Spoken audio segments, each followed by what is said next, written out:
Muy buenos días a todos. Buenos días. Esperamos que se encuentren bien. El Señor les bendiga a cada uno de nosotros y los que puede que lleguen, vengan en camino también, ¿cierto? Dios les bendiga grandemente para que vengan a fortalecerse. Uno el domingo viene a fortalecerse en la palabra del Señor, a ver el cuerpo, oreja, oído, ¿cierto? Bueno, nosotros somos el cuerpo, nos juntamos en este día, nos unimos, nos abrazamos, nos miramos a la cara, nos preguntamos cosas, nos queremos, compartimos la Santa Cena del Señor. Es tan importante congregarse los días domingos, ¿cierto? Y también a la vez los estudios bíblicos para ir conociendo a nuestro Señor amado. El ánimo está bueno, me alegra que está, tenemos un hermoso día. Sí. Saludamos a los que nos ven por redes sociales. De acá les deseamos muchas bendiciones y me gustaría pedirle a Patricio si podría orar por la entrega del culto, por favor. Bendito Padre Celestial, Señor, te damos gracias por este día, Señor, tal como dice el hermano René. Bendícenos, Señor, bendice esta ceremonia, este culto, Señor. Llénanos de tu gracia, Señor, y misericordia. Quédate con nosotros y renueva nuestra mente y nuestro corazón. Dios, Señor, en nombre de nuestro Señor Jesucristo. Amén. Amén. También quiero tomarme un minutito también para saludar por la cámara a nuestro hermano y querido amigo, no sé si se lo podrá ver, Jesse con su familia, con un dolor inmenso. Uno ve las imágenes de lo que está pasando en Venezuela, es una cosa de loco. Esperemos que esto no se ensucie. Hoy día escuchaba una información así como ya ensuciando las cosas, a pesar de que está la embarrada, tirar así cositas medias malas que no. Desde acá, hermano amigo, te mandamos saludos, un abrazo de todos. Ojalá te encuentres bien y junto a tu familia, a tus hijos y tus seres queridos y no haya pasado nada por ahí. También en el pueblo venezolano, ¿cierto? Les enviamos un abrazo, muchas bendiciones para que el Señor cubra, fortalezca de paz y la ayuda necesaria que tienen que venir y reconstruir todo. Así que un abrazo y bendición a nuestros hermanos de Venezuela, desde acá de la Iglesia Camino Bueno. Amén. Ahora los invito a ponerse de pies. Estaba más perdido que estoy en serio. Y los invito a alabar a nuestro Señor Jesús. Vamos a cantar a aquel que nos da la victoria, al que nos ciñe de poder, al que me ciñe de poder, aquel que mi victoria es. Solo a él alabaré, solo a él exaltaré, al que me ciñe de poder, aquel que mi victoria es. Solo a él alabaré, solo a él exaltaré. Dale alabanza a él. De ti será mi alabanza en la congregación. Cantaré y alabaré tu nombre, Señor. De ti, Señor, de ti será mi alabanza en la congregación. Cantaré y alabaré tu nombre, Señor. Al que me ciñe de poder, aquel que mi victoria es. Solo a él alabaré, solo a él exaltaré. Al que me ciñe de poder, aquel que mi victoria es.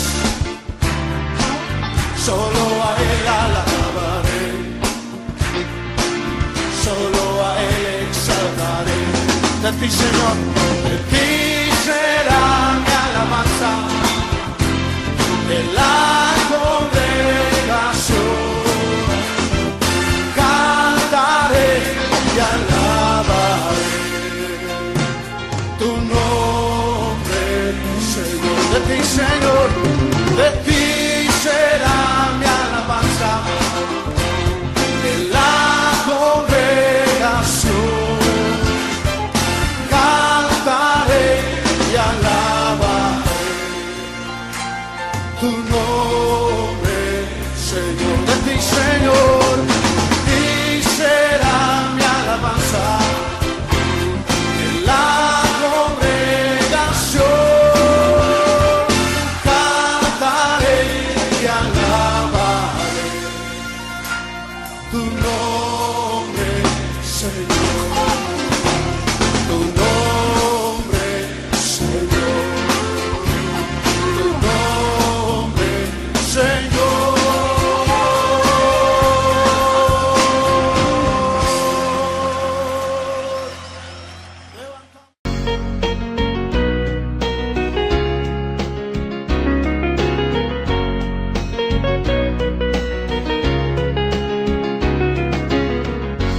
Dios, tu nombre exaltaré, pues yo canto tus bondades. Yo contigo soy feliz. Te doy gracias por salvarme. Del cielo viniste tú a redimir, desde la tierra a la cruz a perdonar, de la cruz a morir, de morir a la luz. Dios, tu nombre exaltaré.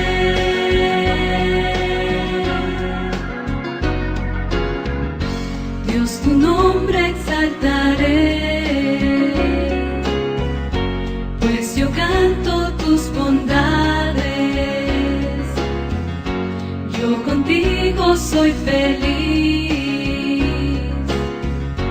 Te doy gracias por salvarme.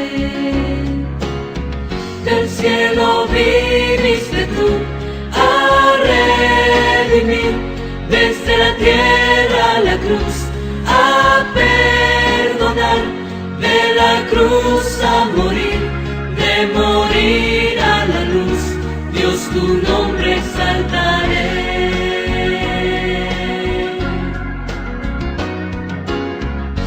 Dios, tu nombre exaltaré, pues yo canto tus bondades. Yo contigo soy feliz. Te doy gracias por salvarme.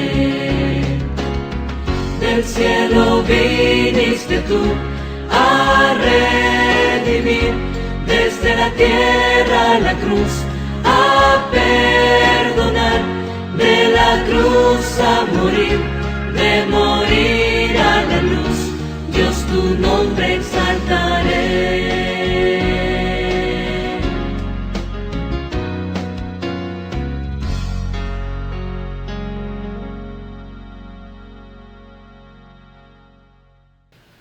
Bueno, vamos a continuar con lo que hemos estado viendo las semanas previas. Estamos hablando sobre el Espíritu Santo y quizás para hacer un repaso, cuando nosotros abrimos nuestro corazón al Señor, cuando le decimos, Señor, ya estoy cansado de vivir como vivo y ahora quiero vivir contigo, necesito que tú vengas a mi vida y yo quiero estar contigo, y se establece esta comunión, porque la vida cristiana no es una vida que yo hago solo, es una vida en la que Dios tiene la gran participación. La vida cristiana es el producto de mi unidad para con Dios, para con Jesús. Cuando yo tomo esa decisión, que es una decisión de fe y de declarar confianza en lo que Dios va a hacer conmigo, lo que ahí se produce este encuentro. Podría quizá usar la palabra se produce un matrimonio. Ahí yo me uno a Cristo y Cristo se une a mí y venimos a ser uno. Que es el ruego del Señor Jesús cuando está por ir a la cruz y le pide al Padre, dice, Señor, así como tú y yo somos uno, yo ruego que ellos sean uno conmigo, sean uno contigo y sean uno entre ellos también. Entonces, la vida cristiana es exactamente la manifestación de una unidad esencial y poderosa. La vida cristiana es la manifestación de la unidad del creyente con Dios Padre, con Dios Hijo y Dios Espíritu Santo.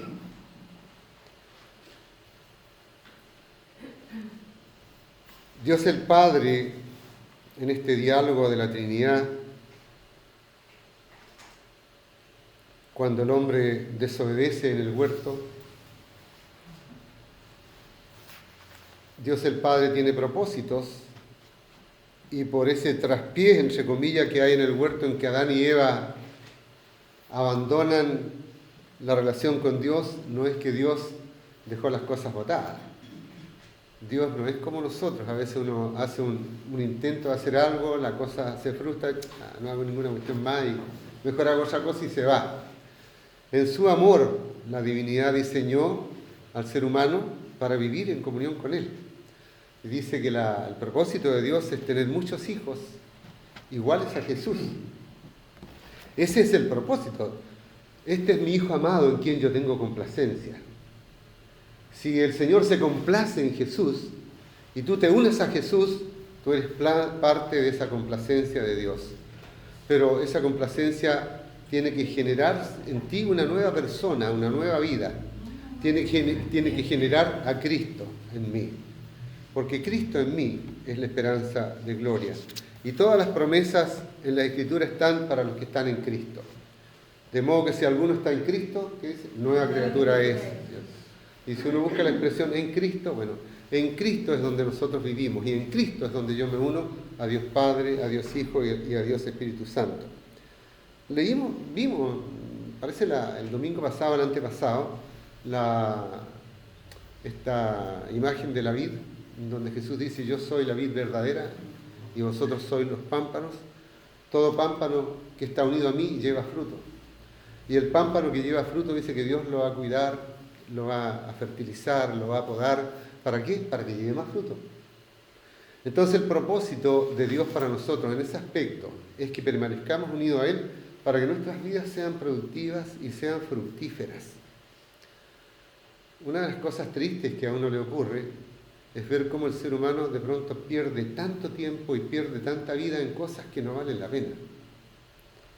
Hoy día en la mañana veníamos bajando por mi gladecita, me decía que el doctor Bean, así se llama, ¿no? ¿El inglés? El inglés ese que es un cómico que hace muchos monólogos, llamaba a los ricos de este mundo, a los poderosos de este mundo, a que tengan compasión, ¿cierto?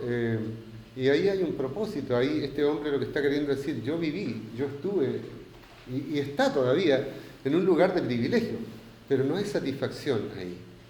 Y Él está llamando en un sentido a que los poderosos de este mundo hagan algo que valga la pena, algo que deje una trascendencia, que deje un legado. Bueno, el Señor nos dice que ese legado y esa vida trascendente, esa vida importante va a ocurrir solo si permanecimos unidos a Él. Y en este propósito de Dios, de estar unidos a Él, Él nos da su Espíritu. Y porque nos da su Espíritu es que nosotros podemos ser fructíferos. Cuando los predicadores, yo puedo decir, o los estudiosos de la Biblia trabajan este tema, en general hacen una suerte de paralelo, porque dice que el Espíritu Santo genera en nosotros un fruto, pero también dice que el Espíritu Santo nos da dones. Y normalmente trabajan la parte de los dones y la parte del fruto. En algún momento vamos a ver la parte de los dones. Los dones son un regalo. Los dones es eso, el don es un regalo. Dios nos da don de ciencia, de sabiduría, de sanidad, de lenguas, etc. Una multitud de dones que el Espíritu Santo nos da. ¿Y qué es lo que tengo que hacer yo ahí? Es recibirlos. No es así con el fruto. El Espíritu Santo viene a morar en nosotros y hay una cierta responsabilidad nuestra para que ese fruto crezca y madure y alcance forma. El Señor nos da el don y nos da el don nomás. Yo lo miro a algunos de ustedes y ustedes tienen, de pronto algunos tienen claramente un don de servicio. Saben que hay algo que hacer y se paran y se ofrecen.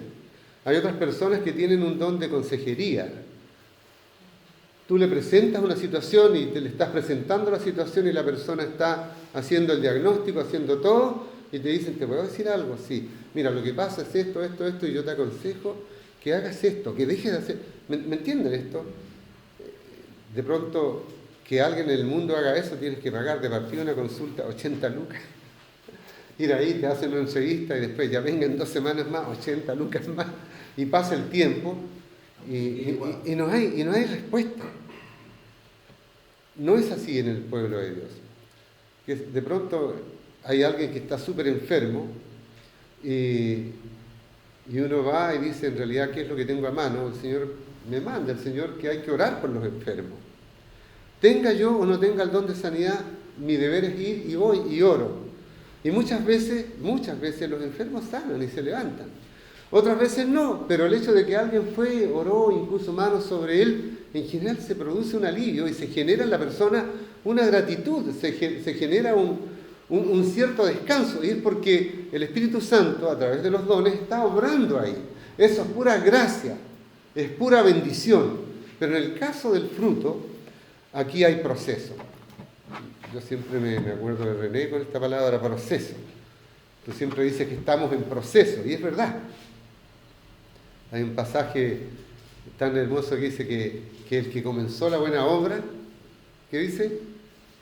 La va a llevar a término, a término.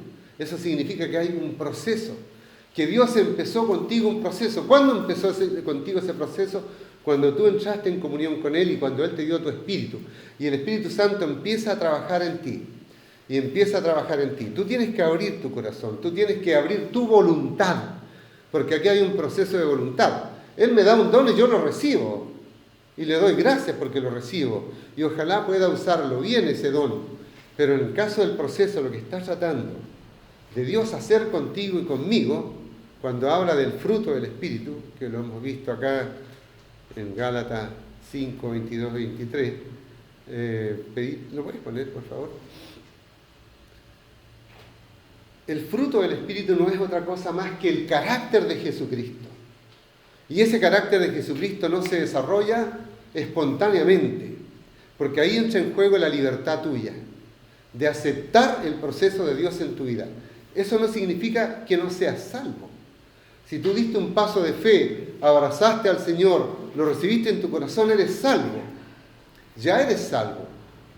Pero aquí estamos viendo otra cosa. Estamos viendo que hay un fruto que tiene que madurar, un fruto que tiene que crecer. Y ese fruto es como un paquete que tiene, bueno, acá se habla de 9 virtudes. Más el fruto del Espíritu es, dice, amor, gozo, paz, paciencia, benignidad, bondad, fe, mansedumbre, templanza. Contra tales cosas no hay ley. Este es el paquetito.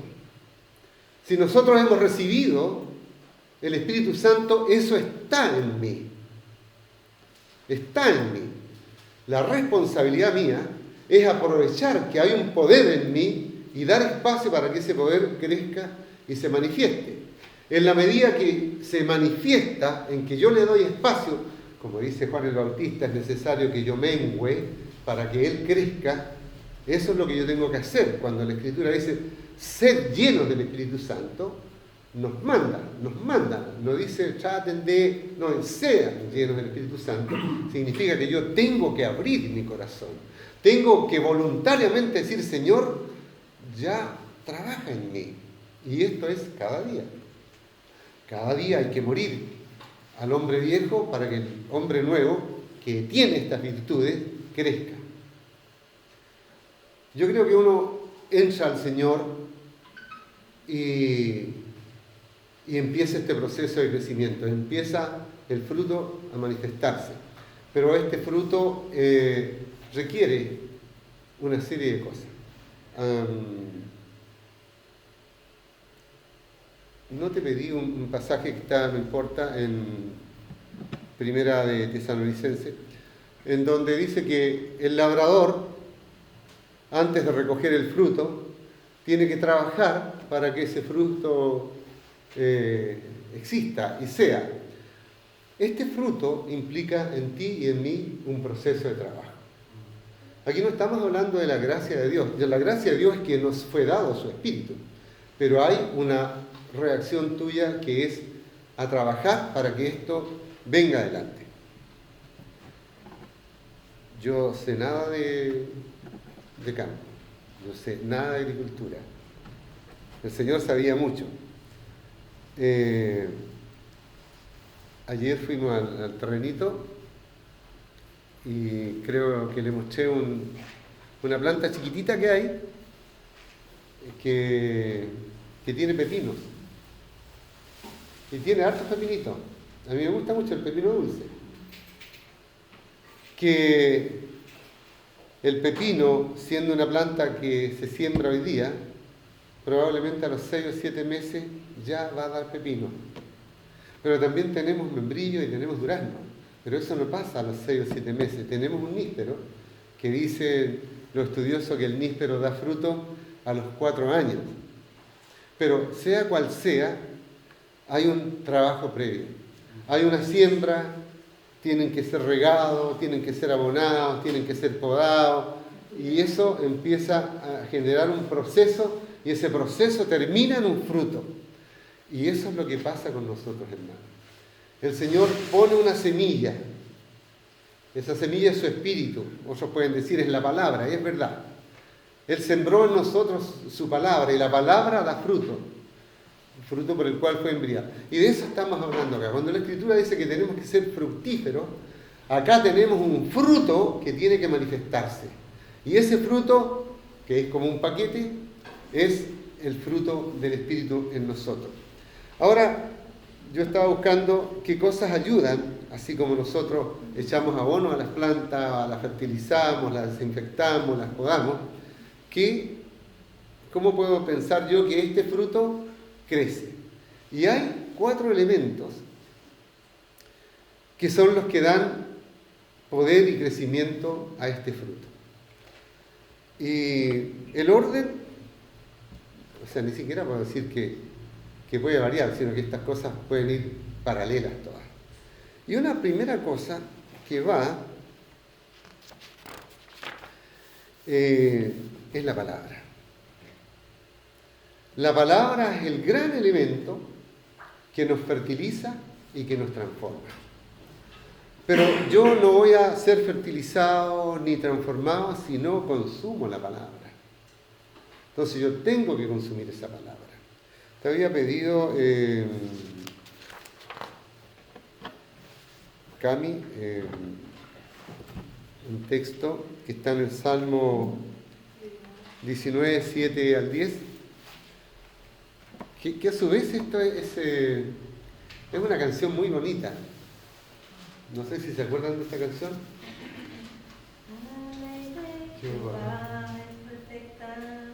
Que convierte el alma, el testimonio de Jehová es fiel, que hace sabio al sencillo, deseables son más que el oro y mucho más que oro afinado. Bueno, está ahí nomás.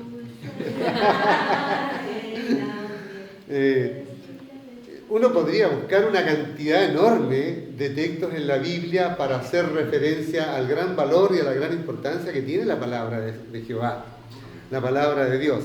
Y esa palabra me alimenta. Y me encanta esta palabra. Porque acá cuando dice la ley de Jehová es perfecta, perfectamente uno puede decir la palabra de Jehová es perfecta. Que convierte el alma.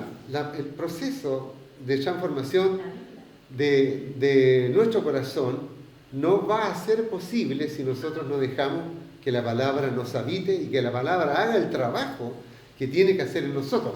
Es una palabra que es perfecta. Es una palabra, dice, que nos hace sabio.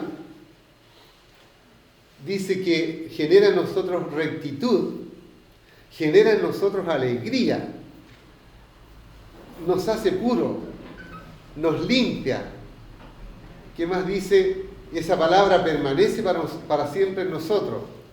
Nos hace rectos, nos hace justos. Y dice que esa palabra en nosotros es valiosísima y vale mucho más que oro afinado. Y también nos da dulzura.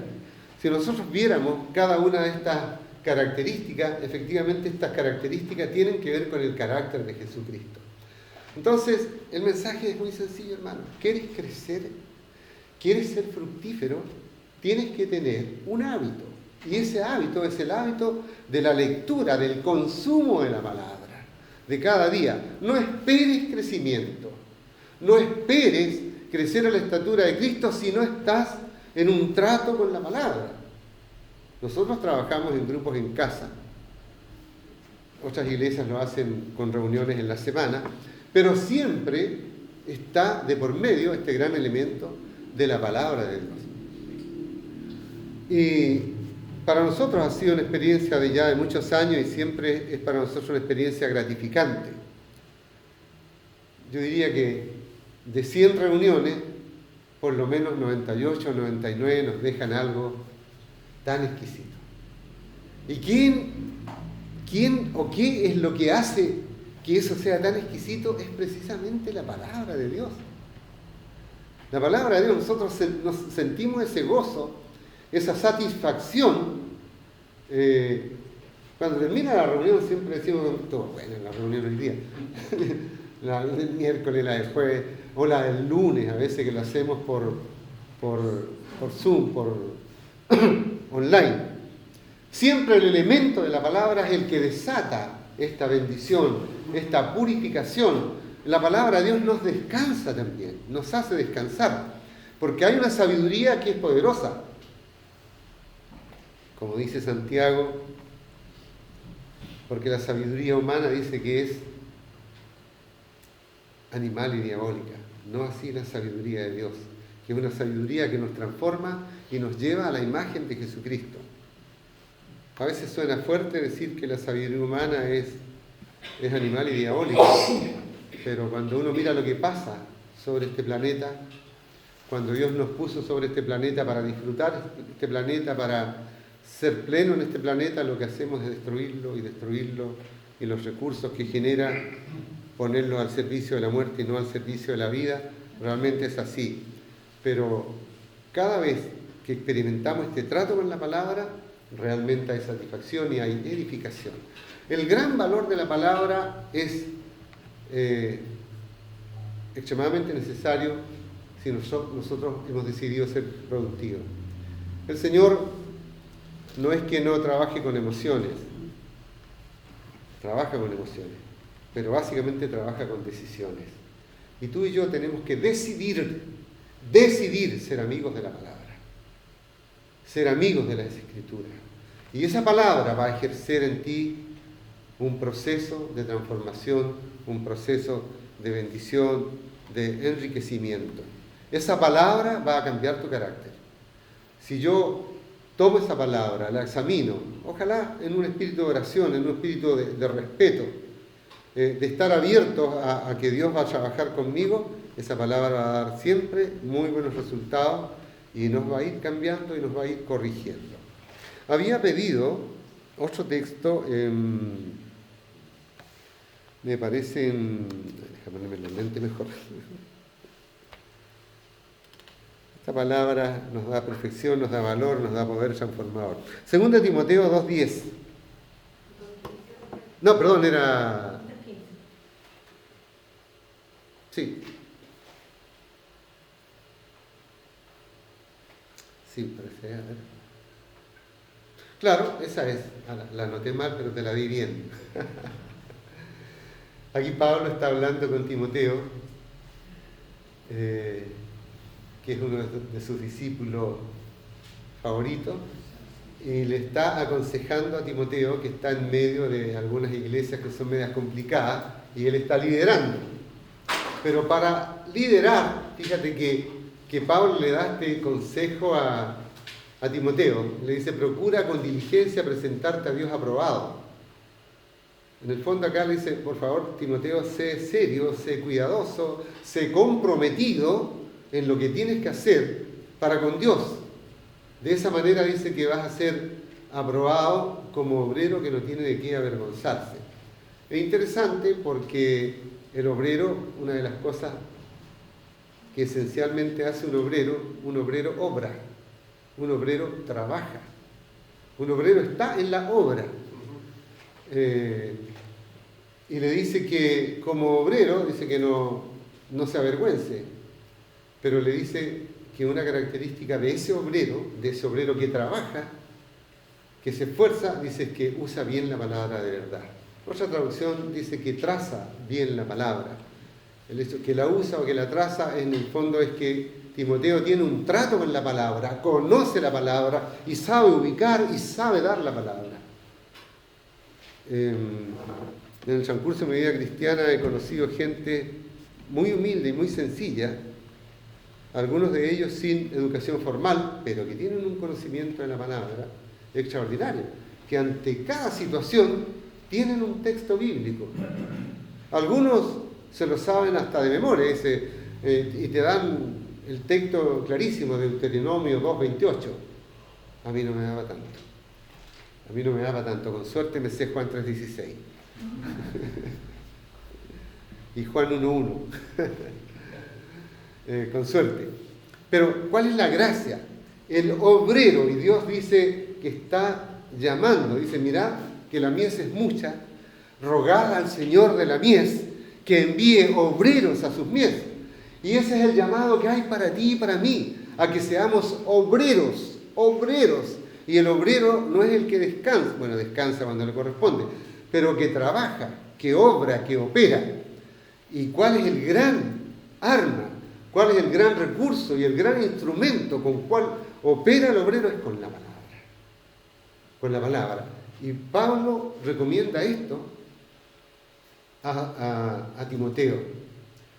Y dice que no tiene de qué avergonzarse, que usa bien la palabra de verdad. Había pedido, me parece, otro texto, Mateo 4:4.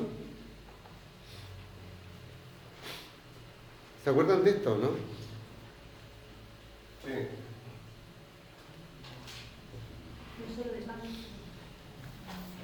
Aquí está el diálogo de Satanás con Jesús, ¿cierto? Y el diablo, sabiendo que Jesús tenía 40 días sin comer, le ofrece comida, le ofrece pan. Yo habría caído al tiro. Y si me dicen que está con mantequilla y con salame, no, me tiro de guata al tiro. Claro. Claro, para que vean, ¿no? Para que vean cómo es su pastor. Claro. Entonces el diablo le ofrece pan a Jesús, le ofrece alimento, comida. ¿Y qué es lo que dice Jesús? No solo de pan vivirá el hombre, sino de toda palabra que sale de la boca de Dios. Esta palabra salió de la boca de Dios. Esta palabra que está escrita es la palabra que Él nos ha dado. Y esta palabra es más poderosa que cualquier alimento. El Señor está en un plano espiritual, porque el plano espiritual gobierna sobre lo natural. De manera que si yo recibo un alimento espiritual, estoy empoderado sobre este mundo material.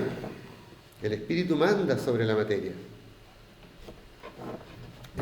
Son por lo menos 3 textos, podría haber pedido muchos más textos al respecto, pero ya sabemos, hermanos, estamos llamados, estamos mandatados por Dios a leer su palabra, a comer su palabra, a alimentarnos de su palabra. Me encanta que algunos hermanos dicen, estoy rumiando la palabra.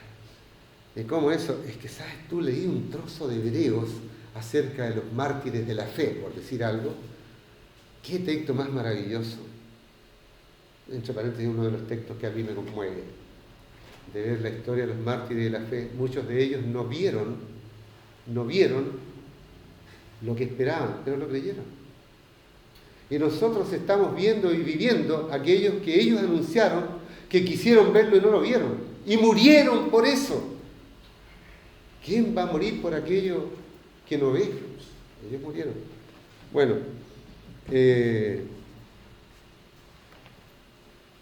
entonces estoy rumiando esa palabra.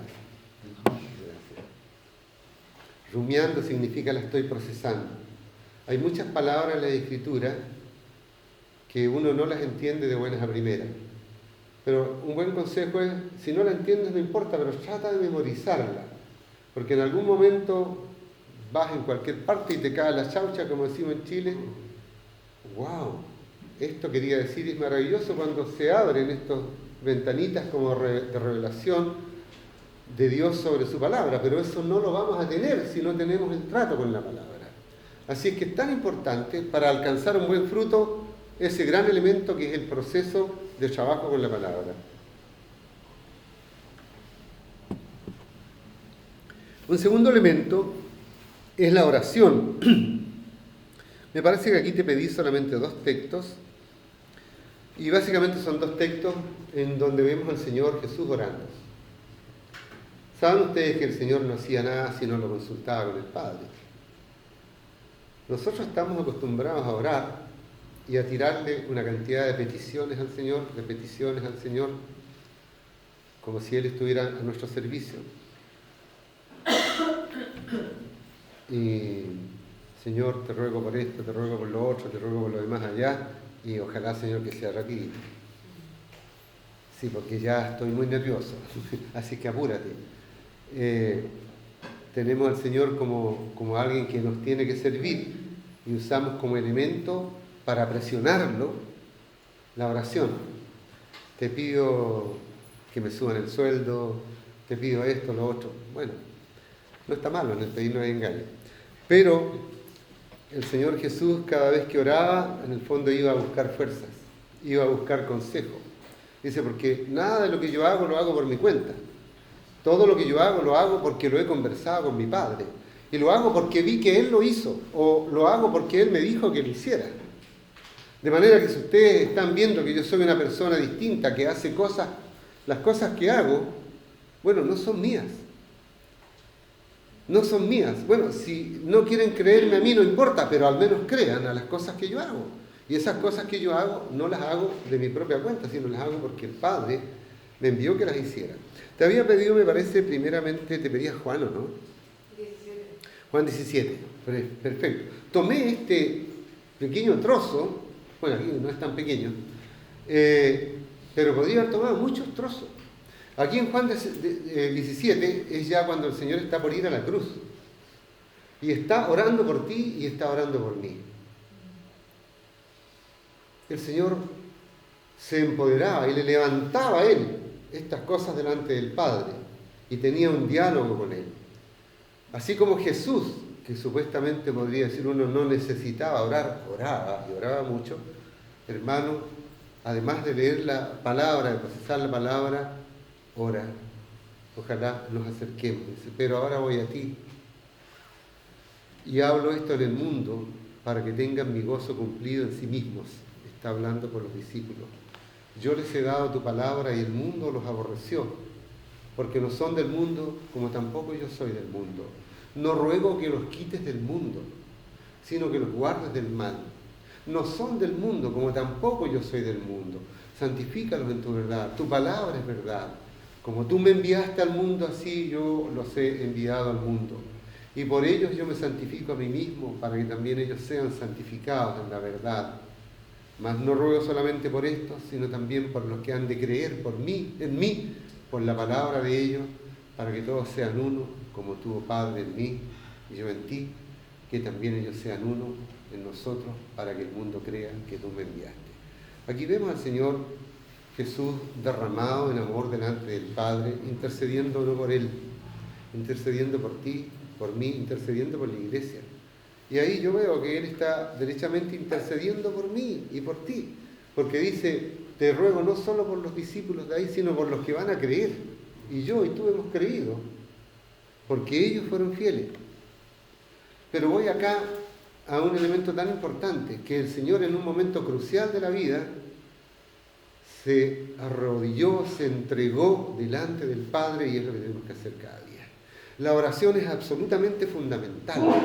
Es esta relación viva con un Dios que es real. Porque cuando yo oro, no le estoy hablando al viento, le estoy hablando al Señor de señores y al Rey de reyes.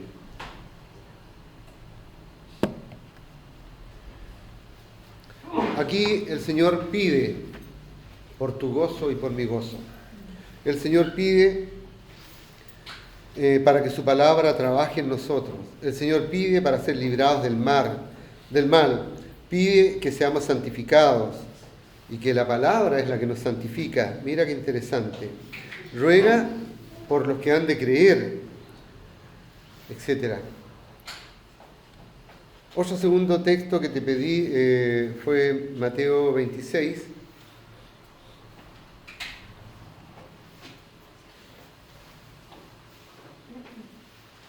Este texto, si uno lo pone en tiempo, en historia, es posterior al anterior. En el anterior es un texto que pasa entre la Santa Cena y la cruz. Este texto pasa ya a los pies de la cruz casi. Aquí donde se revela esta gran humanidad de Jesucristo. A veces uno piensa como que, nosotros siempre decimos que la gracia de Jesús y que su identidad es única en el hecho de que Jesús es 100% hombre y 100% Dios. Uno dice, pero ¿cómo puede ser 100% las dos cosas? Pero lo es.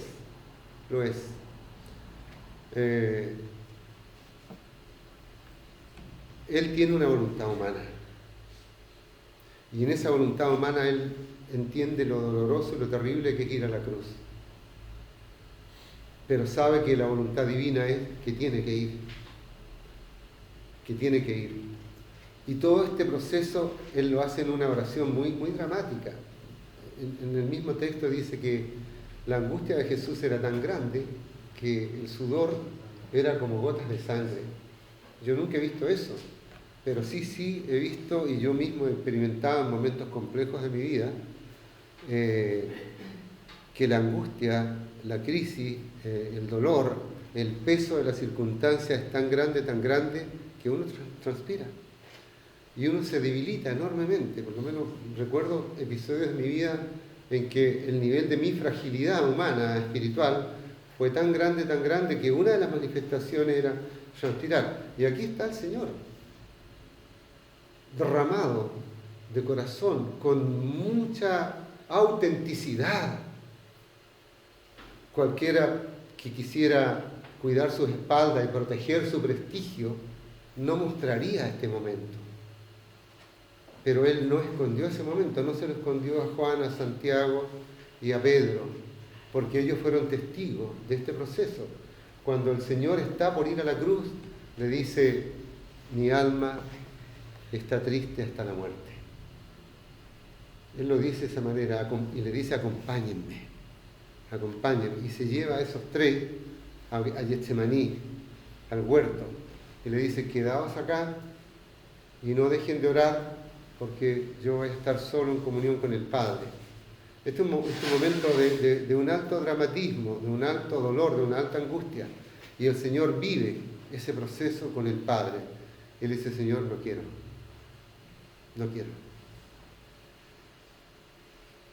Es duro. Es muy duro porque uno a veces tiene tan idealizado a Jesús que piensa que Jesús no tuvo angustia, que no tuvo dolor, que no tuvo que tener zozobra, y aquí la tuvo. Y probablemente en otros momentos de su vida también la tuvo. Recuerden que Él quería tanto a Lázaro que cuando Lázaro muere dice, y Jesús lloró, que es el verso más corto de la Biblia. Y Jesús lloró. Entonces Jesús le dijo, mi alma está muy triste hasta la muerte, quedaos aquí y velad conmigo.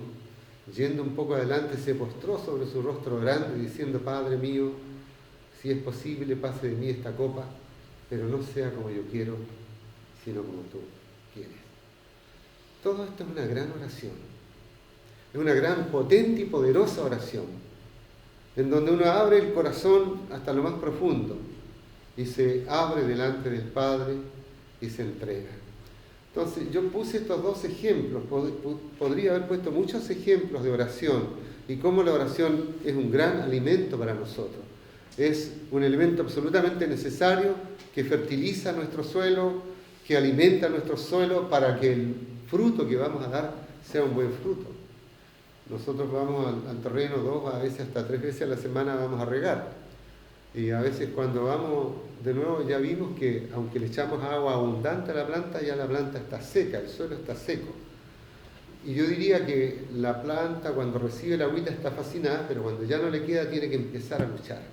Y ese proceso es un proceso que bendice a la planta, porque la obliga a desarrollar musculatura para buscar humedad y agua, y las raíces se esfuerzan con eso. Y yo diría que la oración hace esas cosas. Hay oración de gozo, de gratitud, de alabanza, de bendición. Uno a veces salta agradeciendo a Dios porque ocurrieron cosas hermosas. Pero otras veces la oración tiene que cavar, tiene que tocar fibras interiores y derribar fortalezas en nosotros, para que la fortaleza de Dios se enraíce en nosotros y el fruto que genere sea cada vez un mejor fruto.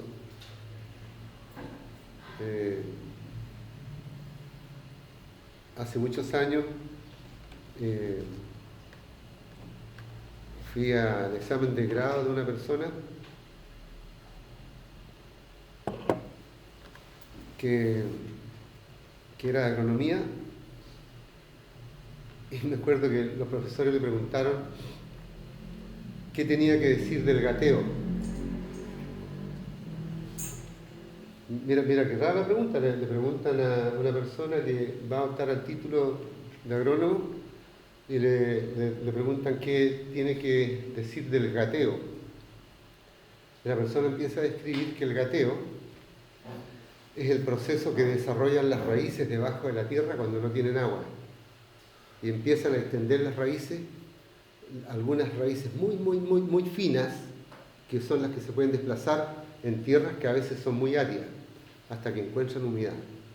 Y por eso dice que hay plantas que tú las ves delgadas y pequeñas, pero que tienen raíces gigantescas. Y es porque la raíz busca. Y yo diría que nosotros tenemos que echar raíces en Cristo Jesús. Tenemos que echar raíces espirituales. En medio de esas circunstancias que a veces son secas y son áridas, que son momentos por los cuales pasamos. Muchas veces nosotros decimos, estamos en un desierto, estoy pasando por el desierto. Y sí, pasamos periodos de sequedad, pero si tenemos raíces en Cristo, esas raíces van a buscar. ¿Y cómo buscamos? Buscamos en oración, buscamos en sumisión, buscamos en obediencia y buscamos dando gracias aún en esos momentos. Entonces tenemos que un primer gran elemento que apunta a que un fruto crezca sano y fuerte y hermoso, y un fruto que permanezca y dé más fruto, porque tenemos que multiplicarnos, es la palabra, segundo la oración. Y un tercer elemento súper importante es la comunión. Te pedí un Salmo 133:1.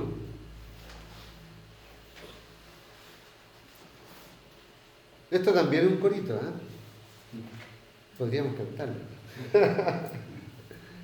Mirad cuán bueno y cuán delicioso es habitar los hermanos juntos en armonía, porque allí envía el Señor que dice bendición y vida eterna. Yo no puedo crecer solo. La vida cristiana no es de llaneros solitarios. La vida cristiana siempre es una vida en comunión. Por eso la Escritura nos manda a no dejar de congregarnos. Nos manda a no dejar de estar juntos. Él no nos recomienda estar solos. Días atrás fui a ver a un hermano que está pasando un tiempo malo y le decía, hermano, tú estás solo. Tú dejaste la iglesia. Y mira cómo estás hoy día. Si tú hubieras permanecido en la iglesia como un miembro más de la familia, no estarías solo como estás hoy día. Así que tu responsabilidad es volver. Tienes que volver, tienes que congregarte. Porque en la iglesia además te echan de menos. Además en la iglesia te quieren. Entonces, que venga. Mirad cuán bueno y cuán delicioso es habitar los hermanos juntos en armonía. Esta comunión es tan importante. Uno rastrea la Escritura y hay mucha palabra al respecto. Te pedí otra más, me parece que era Primera de Tesalonicenses 5:11, ¿era? ¿Sí o no?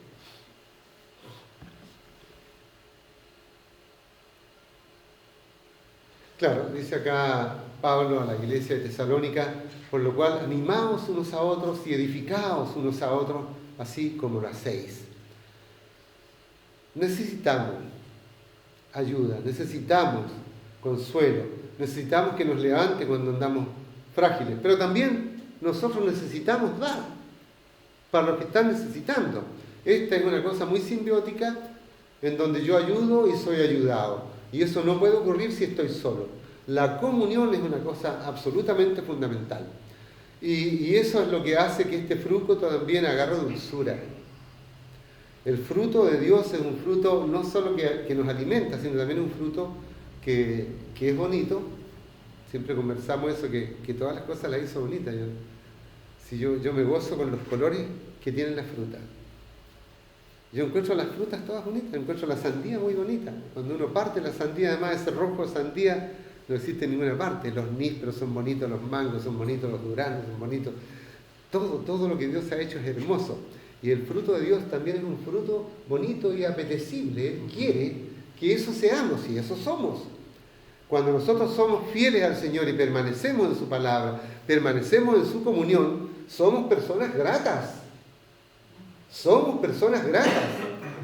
Somos personas que tenemos llegada donde otras personas no tienen llegada. No es porque seamos así, porque Dios va con nosotros y de pronto las puertas se abren.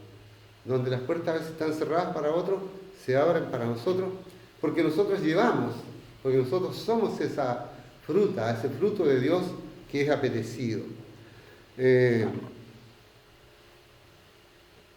Había pedido Hebreos 10:25.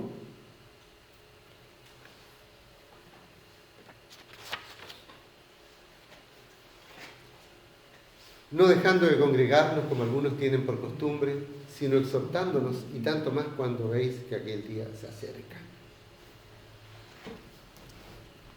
No dejando de congregarnos. Por eso yo decía, doy gracias al Señor por los valientes que estamos acá.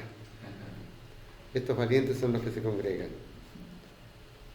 Bueno, hermanos, son estos tres elementos. Tenía otro pasaje más que está en Romanos 12:10. Creo que te pedí uno equivocado ahí. 12:2. Sí, era 12:10. En todo caso, ese Romanos 12:10 nos invita a amarnos unos a otros.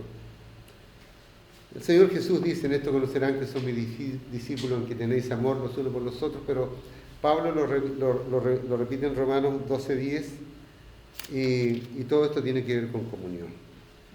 Hermano, esta es la palabra que tenemos para compartir hoy día.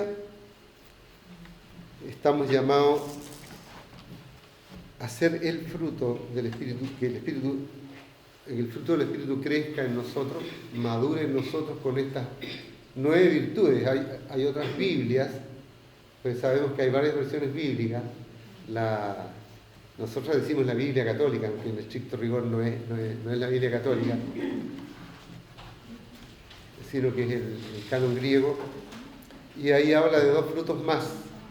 Cuando este texto sale con 11 frutos del Espíritu, agregan la compasión y la humildad, que hay algunos parecidos acá. A eso estamos llamados, y el fruto del Espíritu no es otra cosa más que la manifestación del discípulo de Jesucristo de que está en comunión con Dios. Estamos llamados a ser fructíferos y no hay otra posibilidad sino es en una comunión permanente con el Señor. Eso es, hermano. Estén muy bien. Gracias.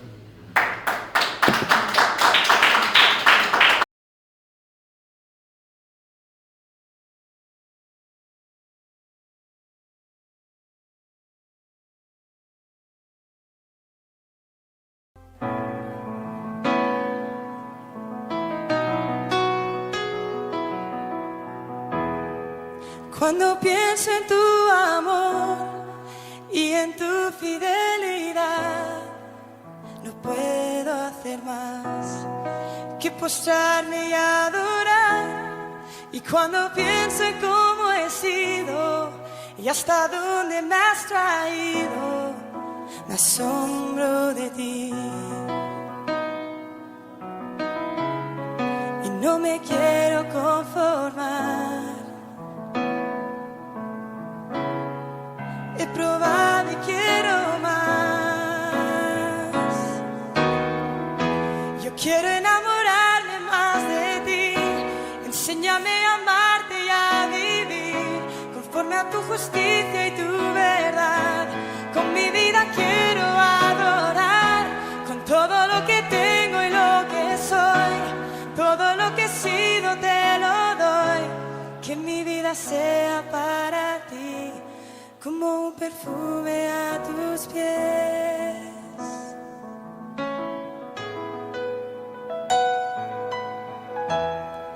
Cuando pienso en tu cruz y en todo lo que has dado, tu sangre por mí, por llevar mi pecado. Y cuando pienso en tu mano, hasta aquí hemos llegado por tu fidelidad.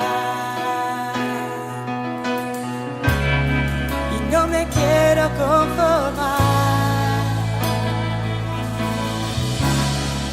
He probado y quiero más, no me quiero conformar, y no me quiero conformar. He probado y quiero más.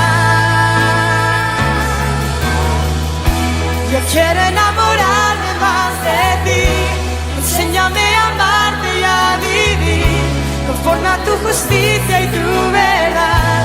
Con mi vida quiero adorar, con todo lo que tengo y lo que soy, todo lo que he sido te lo doy. Que mi vida sea para ti como un perfume a tus pies. Yo quiero enamorarme más de ti, enséñame a amarte y a vivir conforme a tu justicia y tu verdad. Con mi vida